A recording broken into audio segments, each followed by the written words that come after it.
दोस्तों नमस्कार, good morning. आज हम बात करेंगे लोक प्रशासन के बारे में। लोक प्रशासन से प्रश्न कहाँ कहाँ से बनते हैं, वो महत्वपूर्ण टॉपिक कौन से हैं जो आपको पढ़ने हैं। जैसा कि आप लोग डरते हैं वो डर आज समाप्त हो जाएगा आप लोग का, एकदम इजी वे में। लोक प्रशासन कुछ है ही नहीं।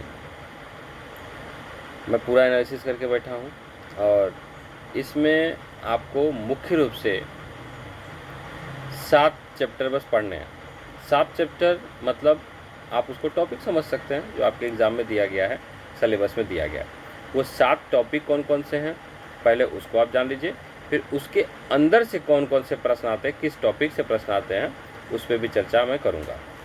तो पहले आप उन 7 टॉपिक को देख लीजिए। जैसे लोक प्रशासन का परिभाषा अगर पूछेगा तो 1 नंबर का प्रश्न आपका यहाँ से बन जाएगा, ठीक है, परिचय अर्थ परिभाषा से।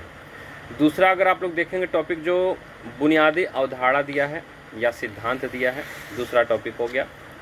तीसरा में प्रशासन के सिद्धांत, चौथा प्रशासकीय व्यवहार, पांचवा उत्तरदायित्व और नियंत्रण, छठवां है कार्मिक प्रशासन। कार्मिक प्रशासन में भर्ती आ जाएगा, प्रशिक्षण आ जाएगा, भारत में प्रशिक्षण एजेंसियां हैं, पदोन्नति हैं, ये इसमें आ जाएगा।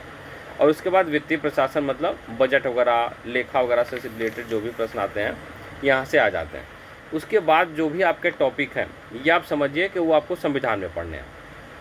संविधान में जो चीज़ें आप पढ़े हैं वही चीज़ सेम इसमें भी है, तो आपको इसको तो फिर काउंट करना नहीं पाए क्योंकि आप संविधान में पढ़ चुके हैं। अब हम बात करेंगे कि इन 7 में आपको महत्वपूर्ण क्या क्या है और क्या पढ़ना है, उस पर भी थोड़ा हम लोग चर्चा करेंगे। जैसे पहले चैप्टर के दिन बात करेंगे तो परिभाषा, अर्थ और उसका क्षेत्र पूछता है, ये पूछता है। उसमें भी कहाँ कहाँ से प्रश्न आएंगे उस पर भी हम थोड़ा सा चर्चा करेंगे। उसके बाद सारी चीज़ों पे हम लोग फोकस करेंगे कि आपको क्या पढ़ने हैं। 10 दिन बहुत है, 10 दिन आप अगर एक एक घंटे भी समय देंगे तो आप लोग प्रशासन को बहुत अच्छे से तैयार कर जाएंगे। पहला चैप्टर अगर हम बात करेंगे परिभाषा और क्षेत्र से आता है तो परिभाषा एक आ जाता है और उसकी आलोचना के रूप में नाम आता है हर्बर्ट साइमन का, आप लोग देख लीजिएगा।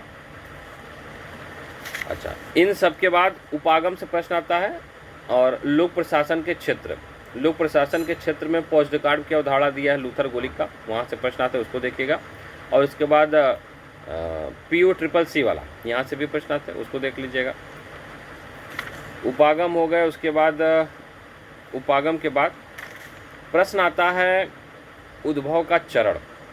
उद्भव का चरण जैसे राजनीति का पहला, प्रशासन द्विविभाजन का हुआ, प्रशासन का सिद्धांत दिया है, चुनौती का युग है तीसरा चरण, चौथा चरण पहचान का संकट है ना, यहाँ से प्रश्न आता है। पहचान के संकट इम्पोर्टेंट है, प्रश्न आता है, चुनौती के युग से भी आता है। उसके बाद फिर लोक नीति का परिप्रेक्ष्य पांचवा है, तो यहाँ से प्रश्न आता है। फिर तुलनात्मक लोक प्रशासन से प्रश्न आएगा, जनक वगैरह पूछ लेता है, यहाँ से प्रश्न तुलनात्मक से। COJ वगैरह है नहीं, लेकिन हाँ इसमें आप लोग जब जैसे ही आगे बढ़ेंगे, रिक्स का तुलनात्मक मॉडल है, रिक्स का प्रिज्मी साला मॉडल है, उसको आप लोग देख लेंगे, हो जाएगा। उसके बाद विकास प्रशासन से देखिए प्रश्न इस बार BPSC TRE 3 में दिया हुआ था कि विकास प्रशासन शब्द का प्रयोग सबसे पहले किसने किया था, तो UL गोस्वामी जो भारतीय थे यहाँ से। तो एक छोटा सा टॉपिक है, आप हमको लगता है कि 8 या 10 लाइन में देखेंगे तो ये भी आपका क्लियर हो जाएगा। फिर विडनर का भी है इसमें, रिक्स के बाद विडनर का आप लोग देखेंगे।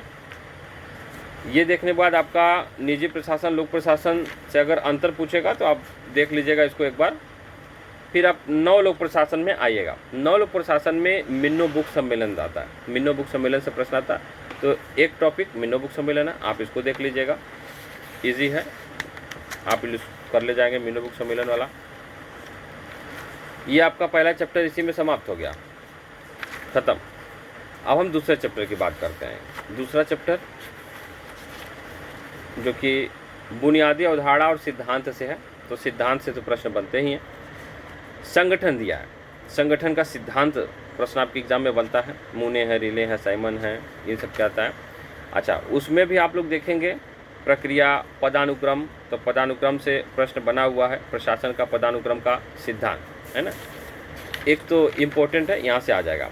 फिर फ्यूल का गैंग प्लैंक है, मोस्ट इम्पोर्टेंट आता है। निर्देशों में एकता से प्रश्न आता है। फ्यूल का ये गैंग बैंक तो बहुत इंपॉर्टेंट, ये आपको देखना चाहिए। नियंत्रण दिया है, नियंत्रण से कुछ खास नहीं। प्राधिकार जिम्मेदारी, हाँ प्राधिकार और जिम्मेदारी मूने एवं रिले का सिद्धांत आ जाता है, आप लोग इसको देख लीजिएगा। समन्वय से कुछ खास नहीं है। और उन सब के बाद विकेंद्रीकरण दिया है। हाँ प्रत्यायोजन दिया है, प्रत्यायोजन दिया है, तो प्रत्यायोजन को अवधारणा को आप लोग एक बार देख लीजिएगा। यहाँ से प्रश्न आते हैं, 1 नंबर का प्रश्न आपको दिख जाएगा। पर्यवेक्षण 1 नंबर। हाँ उसके बाद देखिए जो इम्पोर्टेंट है वो है रेखा और स्टाफ, लाइन एंड स्टाफ, सूत्र स्टाफ, लाइन स्टाफ आता है ना, तो इसको देख लीजिएगा। 1 नंबर का प्रश्न आपको जरूर देखने को मिल जाएगा लोक प्रशासन से। स्टाफ एजेंसियाँ, सहायक एजेंसियाँ आपको इसी में देखने को मिल जाएगा, आप इसको देख सकते हैं। दूसरा चैप्टर खत्म, कुछ खास नहीं है, बस आप एक बार मन से पढ़िए तो सही। लोक प्रशासन कुछ है ही नहीं और आप लोग डरते हैं। प्रशासन के सिद्धांत में आ जाइए तो मुख्य रूप से टेलर का सिद्धांत आता है, अपवाद का सिद्धांत जो एक्सेप्शनल थियरी उन्होंने दिया था, है ना, तो आप इनका देख लीजिएगा। टेलर का इसमें दिया हुआ है। और इसी में टेलर के सिद्धांत में ही आप लोग देखेंगे जो दिया हुआ था इन्होंने 4 सिद्धांत, जैसे फोरमैनशिप का, कार्यात्मक फोरमैनशिप का आता है ना प्रश्न, इम्पोर्टेंट है। गति अध्ययन है, सामान्य अध्ययन है, अंतरीय पीस रेट योजना, ये वाला टॉपिक इम्पोर्टेंट है। फिर एक्सेप्शन थियरी दिया हुआ है, मतलब अपवाद का सिद्धांत है, तो इम्पोर्टेंट है, बस आप इसको देख लीजिए। हमको लगता है कि आधे पेज का मैटर है, आप इसको कर ले जाएंगे, आधे पेज का मैटर। फिर फ्यूल का, उर्विक का और गुलिक का सिद्धांत दिया है। फ्यूल, उर्विक का सिद्धांत आप एक कॉपी लीजिए और इनके सिद्धांत को एक शॉर्ट फॉर्म में लिख लीजिए, कैसा सिद्धांत इन्होंने दिया हुआ ये हो जाएगा। फ्यूल, उर्विक और गुलिक का सिद्धांत। गुलिक का पोस्टकार्ड का अवधारणा आपको पता ही है। उसके बाद हम आगे बढ़ेंगे। गुलिक, फ्यूल हो गया। मूने रिले का योगदान है, मूने रिले का सिद्धांत पूछता है। हाँ नौकरशाही की अगर बात करेंगे तो नौकरशाही बहुत ईजी है, 1 पेज में हो जाएगा। नौकरशाही के सिद्धांत मैंने आपको पढ़ाया, आप देख लीजिएगा। थ्योरी सेक्शन में बहुत अच्छे से पढ़ाया गया है। मैरी पार्कर फॉलेट से किताब वगैरह पूछ देता है तो सिद्धांत पूछ देता है, कुछ खास नहीं है, लेकिन आप एक बार देख लीजिएगा फॉलेट का। अच्छा, चेस्टर बर्नार्ड का है, सामाजिक व्यवस्था स्कूल के प्राध्यापक या आध्यात्मिक पिता इनको कहा जाता है। छोटा सा है ना। योगदान, संतुष्टि, संतुलन सिद्धांत दिया था, और उसके साथ साथ संचार सिद्धांत भी देखिएगा, ठीक है। बर्नार्ड ने संचार के 7 सिद्धांत दिए हैं। फिर निर्णय निर्माण में उनका क्या योगदान रहा है, इन सब के बाद मानव संबंध उपागम आपको देखना है। इसी में प्रशासन के सिद्धांत में ही मानव संबंध उपागम, एल्टन मेयो का सिद्धांत जो दिया था मानव संबंध उपागम, कितने प्रयोग उन्होंने किया, तो 1 पेज का मैटर है, आप 1 पेज पे मैटर बना के एल्टन मेयो का भी कर ले जाएंगे, बर्नार्ड का भी। तो इस प्रकार से ये भी इम्पोर्टेंट रहा। क्रिस आर्गेरिस का है, रेंसिस लिकर्ट का है, संलयन प्रक्रिया का सिद्धांत दिया हुआ है। और इसके साथ ही साथ आप लोग देखेंगे अभिप्रेरणा का सिद्धांत इसी में दिया हुआ है। देखिए कोर्ट लेविन का है, कार्ल रोजर्स का है, मास्लो का है, हर्जबर्ग का है, ये सब सिद्धांत इन्होंने जो भी दिए हैं सबके हैं। व्यवस्था उपागम दिया हुआ है, व्यवस्था उपागम आप लोग देख लीजिएगा। ये 3 चैप्टर समाप्त हो गए। प्रशासनिक व्यवहार में जब आप पढ़ेंगे तो हर्बर्ट साइमन का निर्णय निर्माण की अवधारणा पूछेगा, एकदम यहाँ से प्रश्न आपको बनना ही बनना है। निर्णय निर्माण में इसमें अवधारणा हर्बर्ट साइमन का, ठीक है। साइमन का परिसीमित तार्किकता मॉडल पढ़ लीजिएगा, इम्पोर्टेंट है। ड्रॉर का ऑप्टिकल मॉडल, एज्जियानी का मिश्रित स्कैनिंग मॉडल, लिंडब्लाम का वृद्धिशील मॉडल, ये इम्पोर्टेंट है, यहाँ से प्रश्न आते हैं। संचार में संचार की परिभाषा देख लीजिएगा, अंगूर लता संचार, अनौपचारिक संचार, औपचारिक संचार, यहाँ से प्रश्न आते हैं, तो आपको बस देखना है। प्रक्रिया देखना है उसमें, ठीक है। जैसे क्लार्ड सैनन का, वॉरेन वीवर ने संचार प्रक्रिया का सर्वाधिक व्यापक रूप से इस्तेमाल किया था और मॉडल प्रस्तुत किया, तो यहाँ से प्रश्न आते हैं। संचार मॉडल का भी आप लोग एक बार देख लीजिएगा। नेतृत्व है, नेतृत्व का सिद्धांत बनेगा, क्वेश्चन एक बनेगा जरूर आपके एग्जाम में। सिद्धांत सारा अभिप्रेरणा का आप लोग कर लीजिएगा, इम्पोर्टेंट है। फिर क्या बच रहा है, उत्तरदायित्व नियंत्रण में एक आध प्रश्न भूले भटके आ जाता है तो नहीं तो नहीं, है ना। उत्तरदायित्व नियंत्रण किसमें, संसदीय शासन प्रणाली में आता है, जो कि संविधान में ही आपको मिल जाएगा, तो ये ज़रूरत नहीं है आपको, आप उसी से कर जाएंगे उत्तरदायित्व नियंत्रण में। हाँ, कुछ संगठन वगैरह हैं तो वहाँ से प्रश्न बन जाते हैं। इसमें तो मैं कहूँगा कुछ खास नहीं, संविधान आप पढ़े हैं तो आप कर ले जाएंगे। प्रशासनिक प्रणालियाँ से यहाँ आप देख सकते हैं जो प्रशासनिक प्रणालियाँ हैं, तो प्रशासनिक प्रणालियाँ आपको संविधान में ही मिल जाएगा। मेन इम्पोर्टेंट जो है मैं उसकी बात आप लोगों से कर रहा हूँ, तो मेन इम्पोर्टेंट आप देख लीजिएगा। कार्मिक प्रशासन में कुछ टॉपिक है, जैसे भर्ती है, प्रशिक्षण है, भारत में प्रशिक्षण एजेंसियाँ हैं, पदोन्नति है, ठीक। वित्तीय प्रशासन में जब आप बढ़ेंगे तो बजट है, बजट निर्माण कैसे होता है, लेखा जोखा।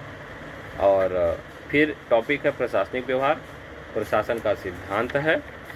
सब मिला जुला के 5 जो टॉपिक है, 5 अध्याय है, वही इम्पोर्टेंट है। पहला वाला परिचय, परिभाषा, बुनियादी सिद्धांत और अवधारणा, प्रशासन के सिद्धांत, प्रशासनिक व्यवहार, ये मुख्य रूप से यहाँ से प्रश्न बनने ही बनने।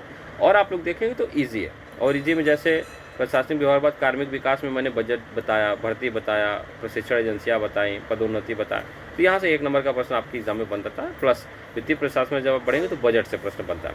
और जितने भी चैप्टर आपके हैं सब संविधान से रिलेटेड है। जैसे इसमें देखिए दिया गया है राज्य और जिला प्रशासन, भारत में लोक सेवाएँ, राज्यपाल, मुख्यमंत्री, सचिवालय, निदेशालय, स्थानीय स्वशासन दिया है।